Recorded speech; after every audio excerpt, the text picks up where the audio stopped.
Hey guys, so today we'll be learning about the procedure coming into the classroom.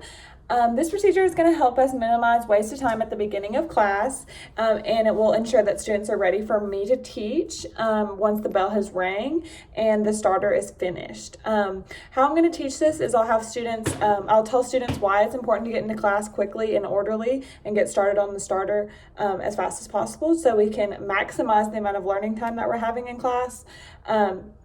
I will also let students know that the faster we start class, the faster we get to the fun part, which for me is teaching and for a minuscule amount of others is leaving, but we won't focus on that today. I'll also discuss why it's important to be reminded of what we did yesterday and like things that we're going to learn today. So that's what I want my starter to be is questions about what we learned yesterday, and then what I'll have after the starter on the PowerPoint slide or whatever thing I'll have on the board is going to be get these materials out for the lesson that we learned today, and I'll have the title of the lesson. And how I'm going to rehearse this is I'll have the students come or like walk out of the class. I'll like walk out of the class and then come into the class, have them like sit down and act like they're doing their starter. And after enough time has passed, it'll probably take about 3 to 5 minutes after the bell is rang for students to finish their starters. That's giving like the maximum amount of time just to answer the questions that I plan to have. And then students will get out materials, listen to the instructions, and wait for me to start class. Each day that students do this procedure correctly, I will praise the students to help reinforce them and show them like you're doing the right thing, and we're getting to maximize learning time and getting to maximize doing more fun stuff and think of all the good things that we're learning and learning more about history each day. And after that, if students are doing it, are not coming to class and they're not finishing the starter at the allotted time, I will remind students that they have an allotted time to do the starter. And if they can't finish it, then what's the reason that we can't finish it? Do we not know the answers to the starter? Or are we like lollygagging and we talk to our friends? Like, what's the issue here? And then I can fix that per student basis. So, the second procedure that we're going to practice is class discussions. This procedure will help students learn that it's extremely important executive skills such as respect, time management. Even if you're debating a topic, sometimes you have a lot of time to state your facts or rebuttal someone else. Or you should at least taking time to think before speaking, and especially like showing compassion if you don't agree with somebody that you're having a discussion with in class.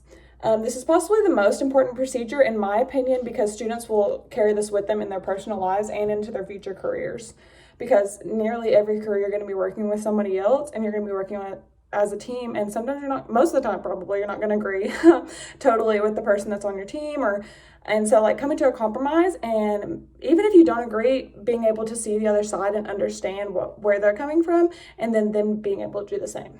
So how I'm going to practice this is I'll ask students how they would like to be treated during class sessions and list them like on a piece of poster board as I just tell them out I would like to be treated with respect, or I would like to I'll also ask what would you want a student to say if they disagreed with you? Like, would you want them to say, no, you're stupid? Like, no, you don't want them to say that. You want them to say, I don't understand where you're coming from. Can you give me more evidence? Can you give me more background knowledge?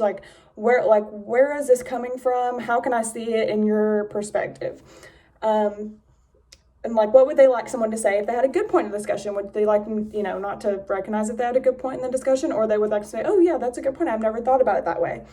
Things like that. And so I'll list them on a poster board, and then this will stay up like the entire year. And so anytime we have a class discussion, if one of these things is happening, I'll point back to this and I'll be like, hey guys, remember, y'all are the ones who made this. Y'all are the ones who said these words and want these words to be said and want these things to be done during class discussion. So let's, go ahead and follow those. And so we'll create a practice discussion to show how I would like to be treated by others during real life situations, and students will be on two sides of an issue, just like a small issue that we could do, and really quickly something like, trying to think of one like peanut butter or jelly, something like that, why would I put more peanut butter on my sandwich, or why would I put more jelly on my sandwich, something like that, and trying to understand why people would want more jelly on their sandwich or why people would want more peanut butter on their sandwich. trying to see things like that. And some people will absolutely disagree no matter what. Like, I'm allergic to peanuts, so like I can't have peanut butter on my sandwich. Or like, I'm allergic to strawberries, like, so I can't have jelly on my sandwich, things like that. So, and just being able to see, okay, I see it from your perspective. I don't agree though, agree to disagree. And that's okay. That's okay to do. And then my last procedure that I'll be practicing is collecting homework and forms from home, along with fees. This procedure will help minimize the amount of forms and work that is lost. So like, forms, like especially like first month or so of school, there's a lot of forms that need to be turned in, like get to know you forms, parent contact forms, classroom fees, stuff like that. So I will show students, like I'll have a table, and I have like a table at the front. This is in my classroom, classroom organization document.